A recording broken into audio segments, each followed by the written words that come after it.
Hello again. So let's look at some different techniques, various approaches on our flute, which will help us make our flute talk.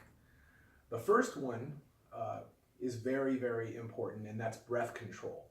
When we play our flutes, it's best to think like we're speaking in sentences with our flute.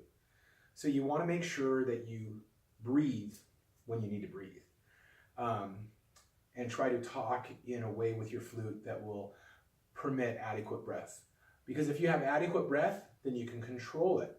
Let me give you a quick example of that. I'll play one line on my flute and I'll emphasize my breathing.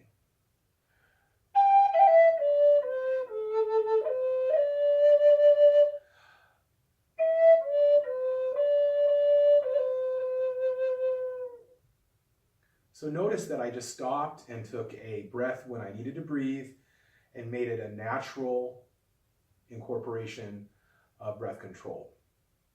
Looking a little beyond that, remember, the more pressure, air pressure you put through your flute, the sharper the note, the louder your flute. The less, it'll actually drop the volume down on your flute and it'll make the note flat. So let me give you an example of that.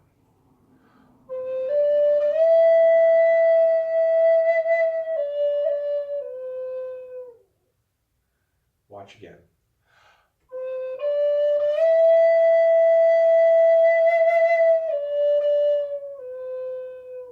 So if you pull back on your breath as you cover the hole, you can almost drop the note down.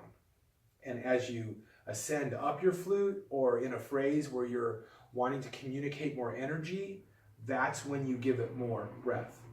So how do we know when to do that? By listening to our flute. It's an exercise in listening to your note. It'll tell you if it starts sounding shrill or too high pitched, then pull your breath back. A general rule for breath control is breathe like you're having a relaxed conversation while you're playing your flute, and then go from there. More breath when you want to emphasize, make the note louder. Less breath when you want to emphasize and kind of bring things down. Let me do that again.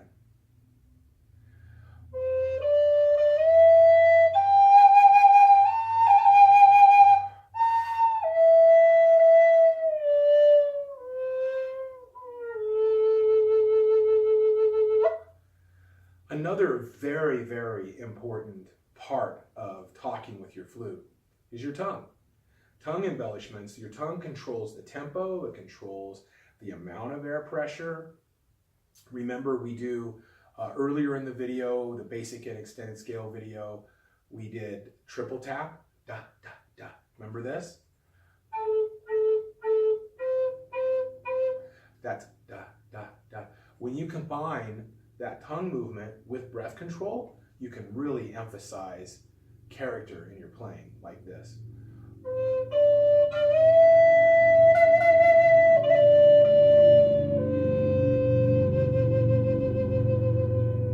Let me do that again. It's okay.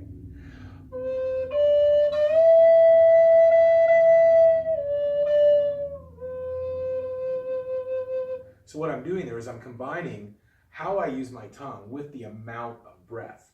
And that's a very, very important technique. An extreme version of that is making percussion with our flutes. This is really fun. Check this out. I'll be saying da, da, da, that movement, the roof of my mouth, with controlling my breath to make short spurts of breath into the flute. Watch.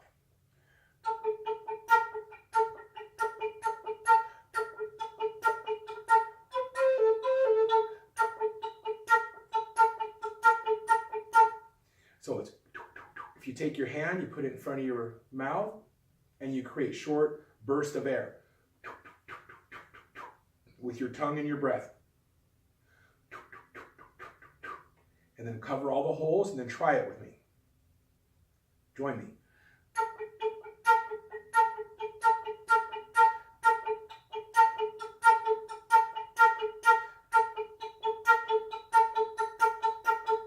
You can make your own rhythms, and you can move your fingers around using the same technique, like this.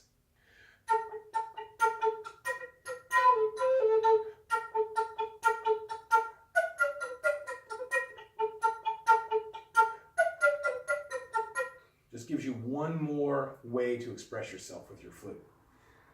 The last thing I want to talk about is vibrato. Vibrato, think about an opera singer or a famous singer that makes their voice shake around like, la, that shake in the voice that you hear. Well, we use that in our flute to give it character. So let me play, from class, let me play the first line of the Standing Elk song. This is a song that we will learn in class. I'm going to play it without vibrato, and then I'm going to play it with vibrato. Here's without.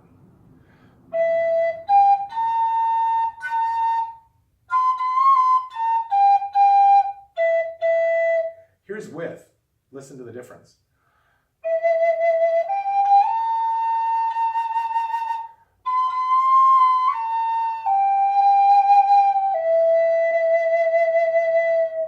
It really gives the notes character, and applying it with feeling and applying it when you think it's right is the key. So the way to get vibrato is to the same way that they put it in our voice. It's the same muscles. It's down in your diaphragm. La. A lot of people don't have vibrato. I didn't have vibrato when I started playing the flute. I had to work at it. But first you get it in your voice, and then you can put it in your flute. So let's try vibrato. Do you have it? Let's see if it comes naturally. Leave the bottom 3 holes uncovered, and let's see. Give it a shot. Do you have it?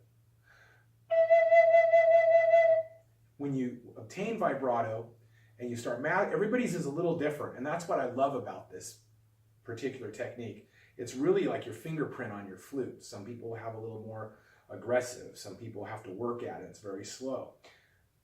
Like everything else, you wouldn't want to use it all the time. You have to use it with feeling at the appropriate moment. Let me give you another example. I'll improv a few notes for vibrato.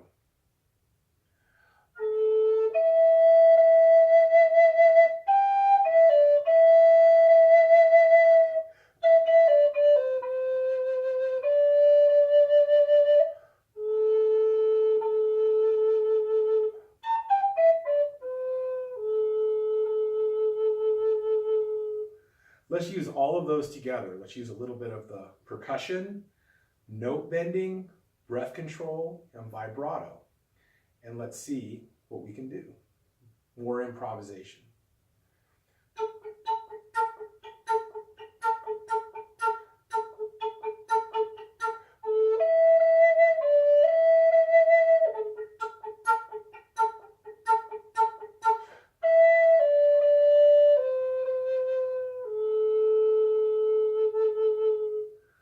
So remember to have fun and make your flute talk.